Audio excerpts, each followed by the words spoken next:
2021 지속가능 농정 포럼의 네 번째 대담, 지역 농협이 변해야 농촌이 산다. 대담 진행자를 맡은 지역 아카데미 김성주입니다. 여러분들은 농협하면 무엇이 생각나시나요? NH 농협? 아니면 혹시 TV에서 저희가 볼 수 있는 농협 중앙회 선거 등이 생각이 나시나요? 저희가 지금 현재 이번 주제가 농촌의 읍면 단위인 지역 농협이 변해야 농촌이 산다라고 했는데요. 저희가 알고 있는 NH 농협 등 그냥 농협이 아니라 왜 지역 농협이 변해야 농촌이 살 수 있는지, 그리고 이러한 지역 농협들이 어떠한 역할과 활동들을 수행하고 있는지 한국협동조합연구소 정지영 부장님을 모시고 오늘 이야기를 들어보려고 합니다. 네, 부장님 안녕하세요. 네, 네, 안녕하세요. 소개 부탁드리겠습니다. 네, 안녕하세요. 저는 한국협동조합연구소 정지영 부장이라고 합니다. 저는 지금 조사연구부에서 농협 및 사회적 경제 전반과 관련된 연구, 컨설팅, 교육 등등을 진행하고 있고요. 최근에는 농협 사업구조 개편, 평가 연구 용역, 그리고 개별 농협 컨설팅 등등을 진행하면서 좀 농협에 대한 고민을 계속 이어가고 있습니다. 그리고 좀 이 연구 사례 조사는 저 단독으로 한 건 아니고요. 지역농업 네트워크 협동조합과 좀 함께 공동으로 진행을 했습니다. 네. 그렇다면 초고령화 사회 그리고 현재 지역 소멸론까지 거론되고 있는 농촌인데요. 이런 농촌 지역의 활성화를 위해서 농협의 역할에 대해서 연구를 하셨다고 해요. 그렇다면 지금 농촌 사회에서 직면하고 있는 다양한 문제들을 해결하기 위해서 왜 지역 농협이 이렇게 꼭 활성화를 이제 일을 하여야 되고, 그리고 왜 지역 농협에 이렇게 주목을 하셨는지 그 이유를 알고 싶습니다. 네, 일단 농촌 사회 좀 문제라고 하면 크게 이제 도시에 비해 열악한 이제 소득 수준이나 정주 여건 같은 거를 들 수 있는데요.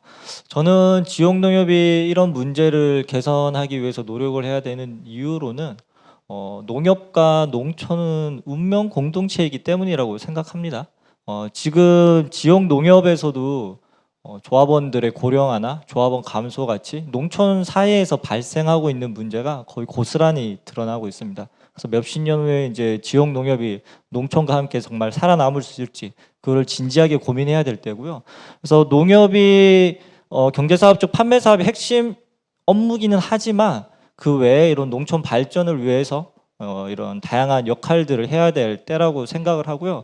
그리고 이미 실제로 농협법에서 그런 역할들을 할 수 있도록 다 이제 법 조항이 마련되어 있습니다. 이제 정주 여건 개선이나 교육 지원 사업이나 복지 사업, 그리고 이제 농해 소득 증진을 위한 경제 사업들, 그런 것들이 이미 법으로 다 조항은 만들어져 있고요. 그리고 특히 이제 농촌 사회에 저는 과연 농협만큼 이런 다양한 인적 물적 인프라를 가진 곳이 있을까 싶습니다. 그래서 지금 기존의 신용 경제 사업 업무에 더해서 지역 개발, 교육, 문화, 복지 등등의 다양한 사업을 기존 사업과 연계해서 한다면 저는 상당한 시너지 효과가 창출될 수 있을 거라고 생각합니다. 네. 그렇다면 결국 농촌과 농협이 운명 공동체이기 때문에 다른 사회적 경제 기업들에 비해서 많은 자원을 확보하고 있는 지역 농협이 앞으로 나서야 된다라고 말씀을 하시고 계시는 것 같아요. 그렇다면 실제로 농촌 활성화를 위해서 주체적인 역할을 하고 있는 지역 농협의 사례가 있나요? 제가 한 5군데 정도를 좀 같이 공동으로 조사를 해봤습니다. 이제 3군데는 이제 정주 여건 개선을 위한 사회 서비스 분야 이제 좀 혁신 사례고요. 2군데는 이제 좀 농해 소득 증진 사례입니다. 그 사회 서비스 분야는 이제 인주 농협, 장계 농협, 장수 장계 농협, 이제 남청주 농협을 좀 살펴봤는데요. 인주농협 같은 경우에는 전국 최초로 농협이 노인 요양원을 설립해서 직접 운영한 사례고요. 장수 장계농협 같은 경우에는 이제 치과를 운영하는 의료 사회적 협동조합을 설립하는 것을 적극적으로 지원을 한 사례입니다. 그리고 남청주 농협 같은 경우에는 이제 오지 마을에 마을 순환 버스 운영을 하고 있는 사례고요. 그리고 이제 농해 소득 증진 사례로는 이제 보성농협, 영암농협을 봤는데요. 보성농협 같은 경우는 이제 앞에서 이제 좀 김종환 소장님이 좀 집중적으로 다뤄주셨던 그 영농형 태양광 발전 설립을 또 농협에서 적극적으로 지원을 했습니다. 그리고 이제 영암농협 같은 경우에는 유채나 메밀 재배 단지 조성을 해서 이제 6차 농촌 관광이랑 연계시켜서 이제 6차 산업을 좀 활성화한 사례입니다. 아, 네. 전국 단위로 지금 말씀해 주신 곳이 벌써 5곳이나 되는 것 같아요. 이러한 5곳의 농협들이 지역적으로 이제 활동을 하고 있는데 구체적으로 활동한 역할이 무엇인지 궁금합니다. 좀 사례 조사를 하면서는 크게 3가지 정도로 좀 구분을 해봤습니다. 일단 주민 조직 지원 역할이 있었고요. 그리고 재정 지원, 그리고 인력 지원. 크게 3가지로 좀 구분해 볼 수 있을 것 같은데요. 주민 조직화 지원은 이제 이런 신규 사업을 하기 위해서 다양한 이제 이해관계자들, 특히 주민들 대상으로 이제 설명, 상담, 홍보 등을 해서 이제 좀 유리한 여론을 조성한다거나 주민들의 참여나 관심을 끌어들이는 작업을 좀 지원을 많이 했습니다. 특히 이제 농촌 주민들 대부분이 그 농협 조합원이기 때문에 이런 농협이 좀 적극적으로 움직이면 좀 상당한 효과가 있습니다. 그리고 이제 재정 지원 역할을 또 했는데요. 특히 사업 초기에 자본이나 자산 형성이 필요할 때 농협이 기여한 사례가 굉장히 많습니다. 인주농협 같은 경우에는 이제 노인요양원 설립을 위해서 부지매 건물 설립 그런 데 총 38억 정도 들었는데 인주농협이 한 22억 정도 자부담을 했고요. 또 장계농협 같은 경우에는 이제 의료 사업이 이제 설립을 하려면 출자금이 1억 이상 모여야 됩니다. 근데 이제 농협이 법인 출자를 해서 1,000만 원, 또 농협 임직원들이 개별 조합원으로서 또 1,000만 원 그렇게 이제 출자를 했고요.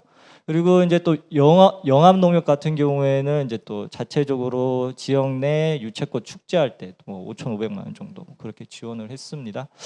그리고 또 사례가 이제 인력 지원 부분인데요. 인력 지원 같은 경우에는 또 인주농협 같은 경우에는 인주농협과 장계농협 같은 경우에는 각각 노인요양원이랑 치과에 뭐 2명, 1명씩 그렇게 인력을 파견하기도 했고 또 남청주 농협도 그런 교통 버스를 운영하기 위해서 좀 운수업체처럼 업무를 해주실 분이 필요해서 전담 인력 1명을 두기도 했고 보성농협 같은 경우에는 이제 태양광 그 설치를 위한 뭐 상담의 역할이나 또 이제 행정 대행 업무들 영암농협 같은 경우에는 유채나 이제 메밀밭 그 재배단지 경작하는 거를 또 농협에서 이제 좀 그렇게 대행을 해주기도 했습니다. 네. 저희가 기존에 알고 있던 농협의 역할과는 매우 다르네요. 이러한 역할들을 수행한 농협들이 그렇다면 지역에 미치는 성과, 근데 기여한 뭐라 그랬죠? 기여 수준 정도는 어느 정도일까요? 이것도 좀 경제적 성과랑 사회적 성과로 좀 구분해 볼 수 있을 것 같은데요. 일단 인주농협이랑 장계농협은 좀 성과 유형이 좀 비슷했습니다. 두 농협 다 이제 지역에 노인요양원이랑 이제 치과를 설립한 경우다 보니까 아무래도 지역 주민들이 이제 멀리 가서 이렇게 이제 해당 서비스를 받아야 되는 이제 불편함이 많이 해소가 됐죠. 또 뭐 요거를 조금 더 이제 좋게 표현을 하자면 요즘 이슈가 되고 있는 지역 통합돌봄, 커뮤니티 케어에 또 기여하는 측면도 저는 있다고 봅니다. 그리고 일자리 창출 효과도 있었습니다. 이제 인주 농협이 설립한 노인 요양원 같은 경우에는 한 29명 정도, 그리고 장계 농협 같은 경우에는 이제 한 5명 정도 지역 주민들이 좀 고용이 됐고요. 그리고 인주 농협 같은 경우에는 또 로컬 푸드를 식사를 제공할 때 활용을 해서 또 농민 소득 향상에도 기여를 한 게 있고 또 이제 그 장계 농협 같은 경우에는 그 개당 임플란트비를 110만 원에서 90만 원으로 인하를 했더니 이제 다른 지역 주변 치과도 같이 인하를 하는 그런 뭐 가격 견제 역할도 독특히 했다고 보입니다. 그리고 이제 보성 농협이랑 이제 영암 농협 같은 경우에는 이제 농민 소득 증진에 많은 기여를 했고요. 지금 이제 보성 농협에서 이제 하는 그 용농형 태양광 발전 같은 경우에는 이제 뭐 계속 좀 언급이 됐었지만 한 600병 규모의 100kW 설치를 하면 한 1,200만 원 정도 순소득 발생한다고 하고요. 영암농협 같은 경우에도 유채나 그 메밀밭 재배 단지 조성해서 한 150헥타르 한 200농가 참석해서 계산해 보니까 한 농가당 한 연평균 500만 원 정도 소득, 소익이 이렇게 좀 창출되는 효과가 있었던 걸로 좀 나타났습니다. 지역 농협이 다양한 서비스를 제공하는 것에서부터 지역 경제 활성화에 이바지한 사례들을 보여주셨던 것 같습니다. 말씀해 주셨는데요. 그렇다면 경제적 측면에서 수익 모델이 가능한가요? 사실 이게 좀 이런 혁신적인 사례들이 확산이 되려고 하면 이런 좀 수익 모델이 좀 정교해지는 게 반드시 필요는 합니다. 근데 아직 이런 사례가 많지 않아서 그런지 제가 5개 사례를 봤을 때 좀 수익 모델이 그래도 이제 좀 괜찮다 싶은 곳은 보송농협뿐이었습니다. 보송농협 같은 경우에는 이제 1000kW 설치한다고 하면 한 1억 7천에서 8천 정도 한 농가당 대출을 해주는데 그러면 연 이자 소득이 한 300만 원 정도. 그래서 이제 만약에 그러면 이제 농협에서 계속적으로 이렇게 잘 건면을 해서 농가들이 많이 설치를 하면 당연히 그 비례해서 소득이 증가하는 구조고요. 근데 이제 나머지 4개 농협 같은 경우에는 2개는 좀 이 수익 모델이 개선될 수 있는 여지가 있는 사례였는데 2개는 그렇지 않고 좀 비용이 어쩔 수 없이 투입된 약간 복지형 모델이었습니다. 일단 좀 복지형 모델에 대해서 먼저 언급을 좀 드리면 거기가 이제 인주농협이랑 남청주 농협인데요. 인주농협 같은 경우에는 노인요양원을 직영은 하고 있는데 이게 의료보험이나 그런 국가 재정이 투입되다 보니까 그 운영의 투명성을 위해서 인주농협과 분리회계로 이제 독립채산제로 운영이 되고 있습니다. 그래서 노인요양원이 흑자가 난다 하더라도 그 수익이 전용이 될 수 없는 구조였고요. 남청주 농협도 보조금으로 이렇게 사업비를 받아서 운영하다 보니까 사업비가 남다 하더라도 그냥 그거는 시에 반납해야 되는 구조입니다. 그래서 좀 그 2사례는 근본적으로 좀 수익은 창출될 수 없는 좀 모델이었던 것 같고요. 대신 이제 뭐 인력 파견을 한다거나 아니면 전담 인력을 붙인다거나 하는 그런 식으로 사실 인건비가 계속적으로 들어가는 그런 비용이 계속 투입될 수밖에 없는 그런 구조긴 했습니다. 그래도 그 나머지 2개 장계농협이나 영암농협 같은 경우에는 좀 추진하고 있는 사업이 좀 안정화되거나 활성화되면 좀 훨씬 더 수익이 좋아질 수 있는 모델이기는 했습니다. 장계농협 같은 경우에는 지금 이제 건물을 건립을 해서 농협이 의료사업에 이제 임대를 하는 형태였기 때문에 임대료가 연 3,200만 원 정도 되는 걸로 파악이 됐고요. 근데 거기도 인력 1명을 파견을 하고 그 인건비가 4천만 원 정도 되기 때문에 현재는 적자 구조긴 합니다. 근데 만약에 이제 치과가 2018년도부터 2019년부터 본격적으로 이제 운영이 됐기 때문에 좀 이용객들이 많아져서 이제 안정화가 된다면 그리고 파견 인력을 안 보내도 된다면 이제 좀 이거는 다시 수익이 좋아질 수 있는 구조인 것 같고요. 영암농협 같은 경우에도 지금 이제 뭐 수매를 해주고 농작물 대행 그 경작을 대행을 해주고 또 뭐 유채꽃 축제 지원금을 내주고 그런 것들 때문에 지금은 많이 비용이 투입되는 구조인데 지금 가공 공장을 건립하고 있다고 하고요. 그래서 그게 만약에 완성돼서 유채나 메밀 관련 가공 식품들이 좀 만들어지고 그게 농촌 관광이랑 연계돼 가지고 좀 이제 시너지 효과를 낸다면 거기도 좀 수익 모델이 좋아질 수 있는 상황인 거는 같습니다. 예. 농촌 활성화를 위해서 노력하고 있는 이러한 농협들이 실제로 수익 모델이 가능하다고 했던 농협이 한 곳이라고 말씀하셔서 참 안타까운 마음은 듭니다. 그럼에도 불구하고 이러한 지역 농협들이 이렇게 지역 농촌 지역의 활성화를 위해서 활발하게 활동을 하고 있고 또한 농촌의 역할을 이제 농촌을 변모시키기 위해서 주요한 역할을 하고 있다는 것이 어떻게 보면 하나의 가능성을 보여주고 있는 것 같아서 새로운 물꼬인 것 같습니다. 그렇다면 말씀해 주신 사례들처럼 다른 농협, 지역 농협에서도 이러한 사례들을 또 따라하거나 본받거나 아니면 또 다른 수익 모델을 창출할 수 있지 않을까 싶은데요. 이렇게 하기 위해서는 어떤 노력이 필요할까요? 일단 저도 이런 사례 조사를 처음 해보긴 했었는데 5개 사례뿐밖에 되진 않았지만 그거를 하면서 일단 농협이 그런 혁신적인 사업을 추진하는데 지역에 기여할 수 있는 바는 굉장히 크다. 그리고 그 사업의 효과는 어느 정도 지금도 유의미한 성과를 거두고 있다라는 거는 좀 분명히 확인을 할 수 있었던 것 같고요. 그래서 저는 좀 이런 지금 이렇게 발굴된 사례라도 좀 잘 정리를 해서 중앙부처나 농협 중앙회 차원에서 정리를 해서 조합장님들에게 좀 홍보를 하는 게 중요할 것 같습니다. 아무래도 이런 신규 사업이라는 거는 그 지역 조합장님의 추진 의지가 굉장히 영향을 많이 미칠 수밖에 없습니다. 그리고 이게 좀 뭐 수익 모델이 미흡하다고는 하지만 그래도 좀 경영 안정화가 되어 있는 지역 농협 같은 경우에는 이게 좀 지역 사회에 기하는 바가 있다라고 할 때는 그런 좀 도전적인 사업을 해볼 만한 저는 조합장님들이 그래도 많이 있다라고 생각을 합니다. 그래서 그런 홍보가 일단 좀 중요한 것 같고요.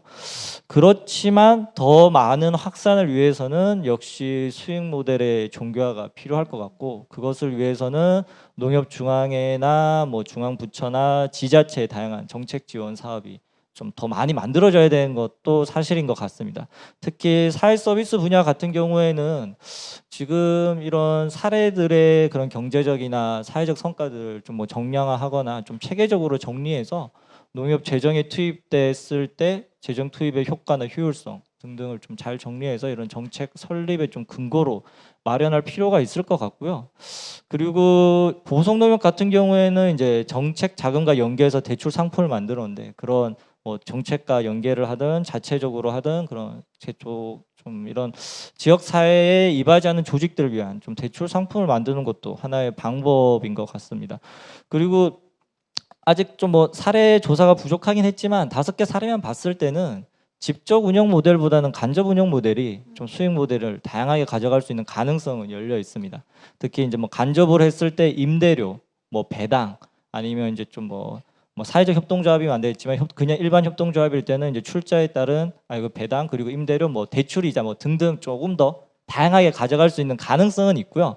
근데 또 이런 간접 운영 형태로 좀 사업을 추진하기 위해서는 저는 지금 최근에 농촌 지역에 좀 많이 만들어지고 있는 사회적 경제 조직들과의 그 연대나 협력이 중요한 것 같습니다. 저는 이런 연대와 협력 그래서 앞에서 말씀드렸던 여러 가지 뭐 재정 지원, 운영 지원, 뭐 주민 조직화 지원 등을 같이 농협이 하면서 좀 지역개발 협동조합 복합체 뭐 허브나 플랫폼 좀 거창하게 말하면 그런 기능을 좀 수행을 해주면 좋지 않을까 합니다. 근데 이게 사실 건너야 될 산이 되게 많습니다. 이게 뭐 사실 이제 농협이란 존재가 기본적으로 조합원들에게 이제 이렇게 복무를 해야 되는 조직인데 지역 개발을 위해서 이렇게 할 수 있는 거냐, 고용무 범위에 맞느냐, 뭐 그런 게 있고요. 또 뭐 지금 협동조합 기본법 같은 경우에 이종 협동조합 연합회가 있는데 그런 농협은 제외되고 뭐 신협이나 생협만 있습니다. 뭐 그런 거에는 뭐 농협이 좀 포함되거나 좀 그런 법 제정도 있어야 되는 문제이기 때문에 좀 쉽지 않은 일이지만 한번 제안을 해봅니다. 네. 그러면 현재까지의 말씀을 정리해 보자면 농촌 주민들과 지근거리에 있는 지역 단위 농협들이 기존의 신용, 지도, 경제 사업뿐만이 아니라 문화 복지 그리고 뭐 지역 개발이라든지 복지 여건 개발 사업들에도 이제 새로운 모델을 개발을 하고 그래서 이러한 사업들로 통해서 지역 종합 센터로 거듭나야 한다라는 말씀으로 요약해 볼 수 있겠네요. 네. 알겠습니다. 앞으로 지역 농협의 역할이 심화, 확대, 발전되기를 바라면서 지역 농협의 지역 종합 센터로서의 새로운 정책성 확립을 기대해 보겠습니다. 정지영 부장님, 오늘 말씀 감사합니다. 감사합니다. 네. 네 번째 대담은 여기에서 마치도록 하겠습니다. 이어서 5번째 대담, 리빙랩 농촌사회 혁신의 물꼬를 튼다가 시작됩니다. 감사합니다.